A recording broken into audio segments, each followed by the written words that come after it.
Bonjour, nous allons parler de l'influence de la colonisation sur l'écologie. Le concept d'écologie apparaît en 1859 dans le préambule de l'origine des espèces de Charles Darwin sous le nom d'économie de la nature.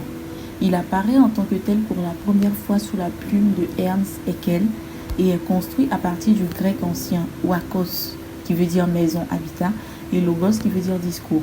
Dans son ouvrage Morphologie générale des organismes, Haeckel la désignait en ces termes: la science des relations des organismes avec le monde environnant, c'est-à-dire, dans un sens large, la science des conditions d'existence. Cette science a plus tard été introduite en France par les géographes de l'École des Annales de géographie, notamment Paul Vidal de Lablache. Cette revue a été le siège d'une collaboration entre des géographes et des botanistes comme Gaston Bonnier. Plus spécifiquement, le terme écologie semble avoir été utilisé pour la première fois en français vers 1874. Dès la moitié du XIXe siècle, avec l'avènement de l'ère industrielle, pointe aussi le bout de son nez une écologie plus politique. Une écologie qui s'inquiète des impacts des sociétés humaines et de leurs activités économiques et industrielles sur l'environnement. À partir des années 1970, cette écologie se donne pour objectif de protéger les écosystèmes et la biodiversité. Nous dirons que l'écologie ou écologie scientifique est une science qui étudie les interactions des êtres vivants entre eux et avec leur milieu.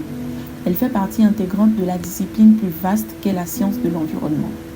Derrière sa prétention d'universalité, la pensée environnementale s'est construite sur l'occultation des fondations coloniales, patriarcales et esclavagistes de la modernité.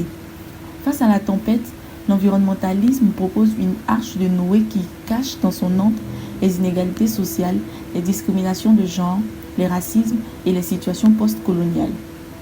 Penser l'écologie depuis le monde caribéen confronte cette absence à partir d'une région où impérialisme, esclavagisme et destruction de paysages nouèrent violemment les destins des Européens, Amérindiens et Africains.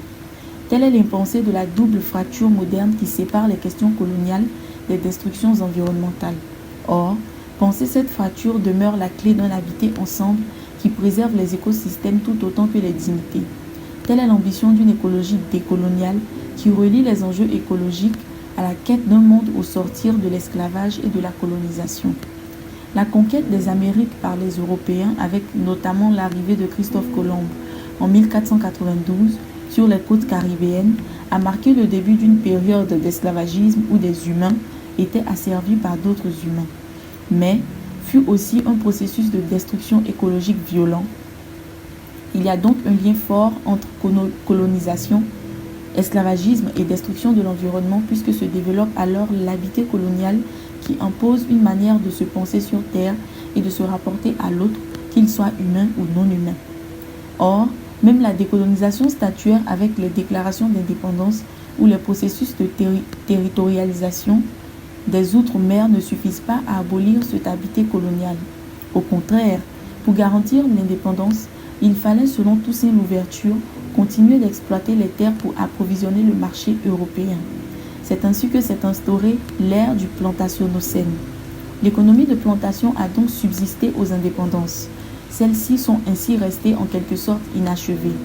En effet, même la révolution haïtienne, qui est selon Malcolm Ferdinand un des faits politiques les plus importants de l'histoire de la modernité, puisqu'il s'agit de la première république noire à s'être dressée contre les nations européennes, n'a pas changé la manière d'habiter la terre. Les effets néfastes sur l'environnement et l'homme de l'économie de plantation ont donc été perpétués. C'est pour cela que Malcolm Ferdinand, après d'autres chercheurs, utilise le terme de plantationnocène en réaction au terme d'anthropocène créé par le prix Nobel de chimie Paul Crutzen. L'anthropocène définit la période où l'homme est devenu une force géologique majeure qui bouleverse les équilibres. Or, ce terme d'anthropos, qui signifie homme, est trompeur.